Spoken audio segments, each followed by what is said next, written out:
Espero todos se encuentren muy bien. Hablaremos hoy de las notificaciones judiciales. Tema trascendental porque guarda relación con el debido proceso, con el principio de contradicción, con correr el traslado y con la famosa expresión descorrer el traslado.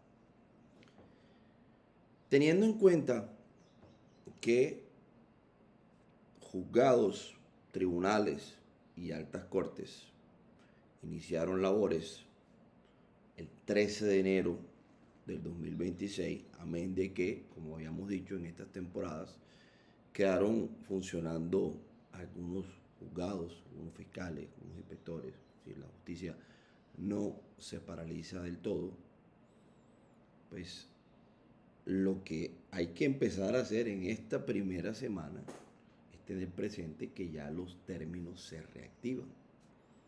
Términos de caducidad, los términos de prescripción, si de pronto a usted le quedó una contestación del año pasado y quedaban 2, 3 días, bueno, hay que afinarse con ese tema.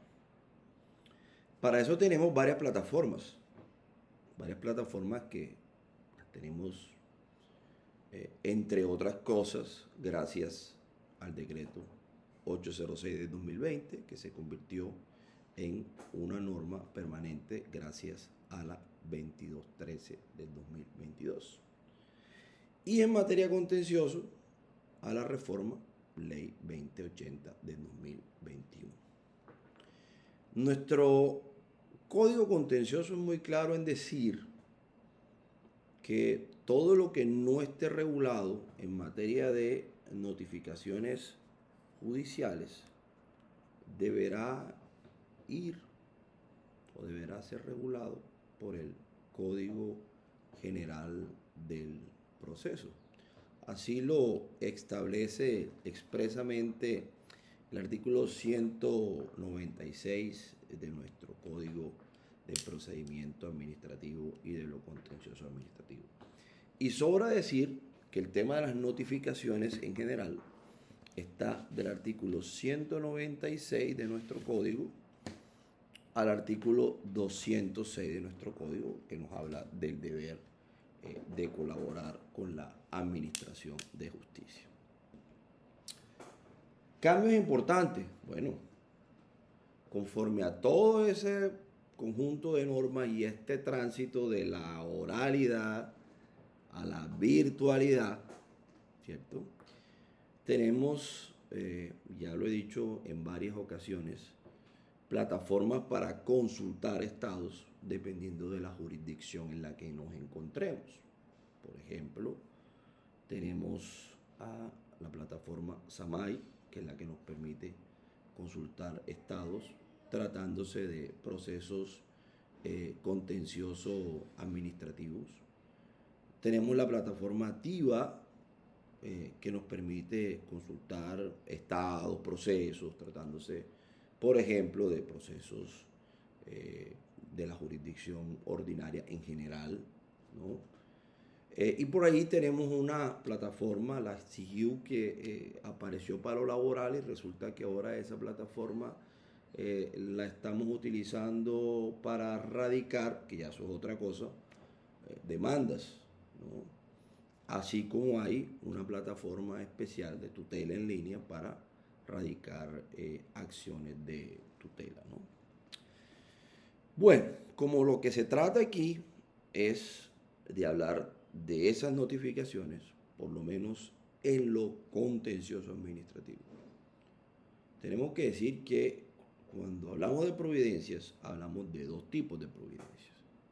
Las providencias pueden ser autos, que pueden ser interlocutorios o pueden ser de sustanciación o de sentencias.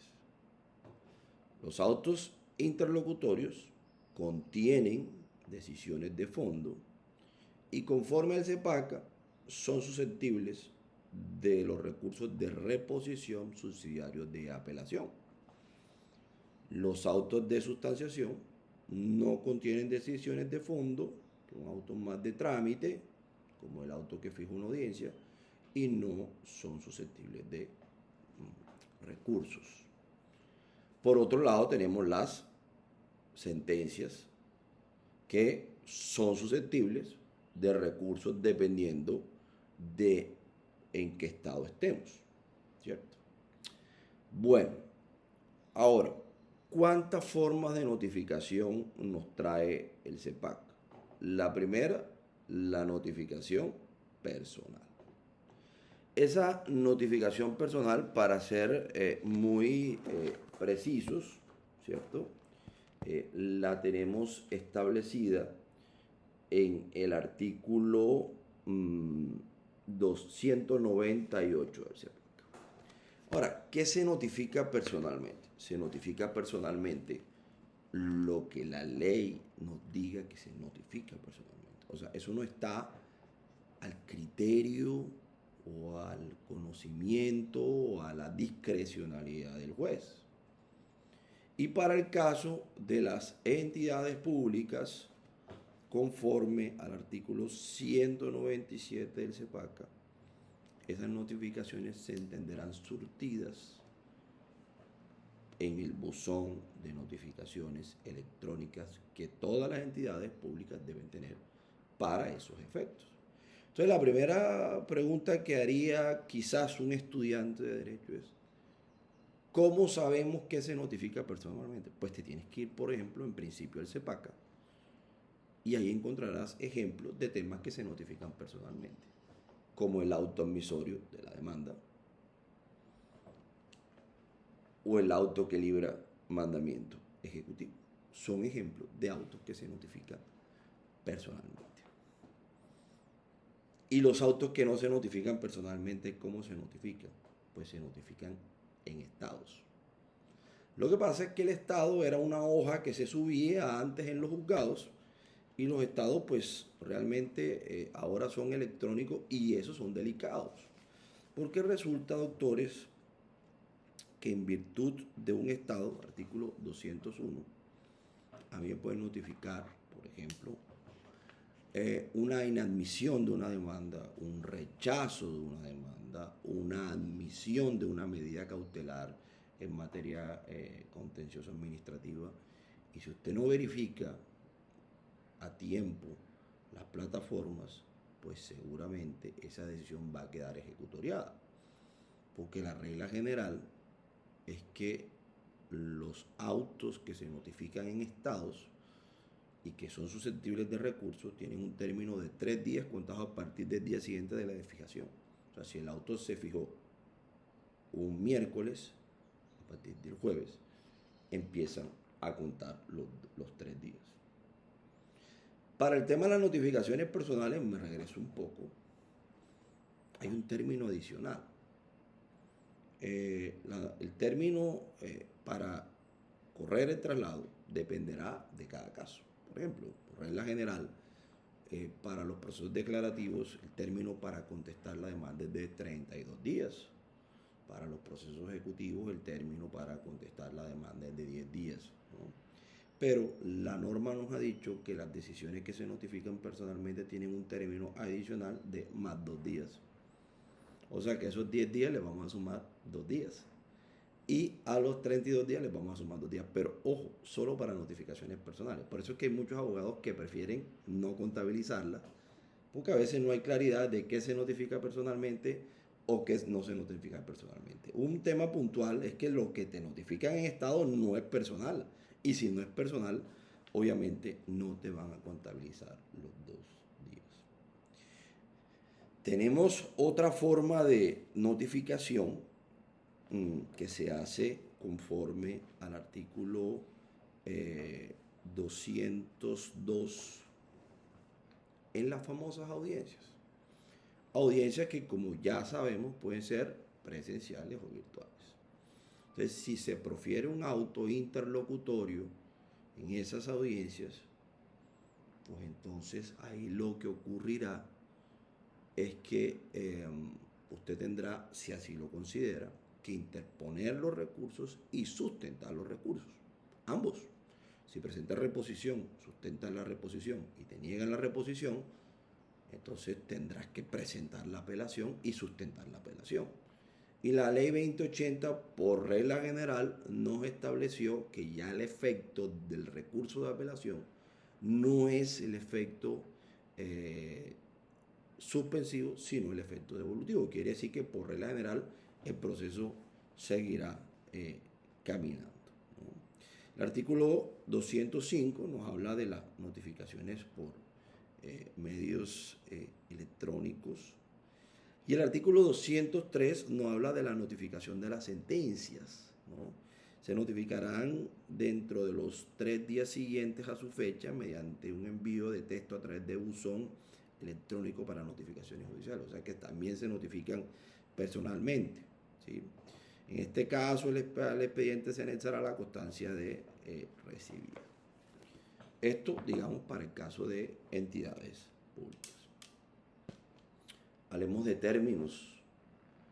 Depende de mucho. Pero lo primero que tú tienes que tener claro es qué te están notificando. Si es un auto o una sentencia. ¿Y en qué instancia te la están notificando? Primero, si te notifica un auto en estados electrónicos y es susceptible de recurso, 3 días para sustentar, es decir, la famosa descorrer electoral. Usted presenta su escrito y lo manda. Si te lo notifican en audiencia, allí mismo, y si no lo haces, pues ya después no lo podrás hacer. Y si la sentencia te la notifican al buzón electrónico, la regla general, porque hay sentencias, digamos, en procesos que son de única instancia. Entonces, si son de única instancia, no es que no procedan recursos, es que no procede recursos de apelación, pero pueden eventualmente proceder recursos extraordinarios como el de revisión. Pero si es sentencia de primera instancia, el término para presentar el recurso es de 10 días y es por escrito. Y muchísimo cuidado, porque deberás presentar los alegatos de conclusión en segunda instancia. Porque si no los presentas, vas a tener seguramente problemas con el recurso de apelación. Ahora, todo lo que no encontremos aquí, pues necesariamente será el Código General del Proceso quien suplirá este procedimiento. Les deseo un excelente año a todos aquellos abogados litigantes a quienes en esta semana ya están retomando sus actividades. Y la recomendación para aquellos abogados que trabajan en oficinas de abogados es que a partir de hoy empiecen a revisar estados y revisen qué términos quedaron corriendo desde el año pasado, cosa que no se nos vaya a vencer un recurso. Hasta luego.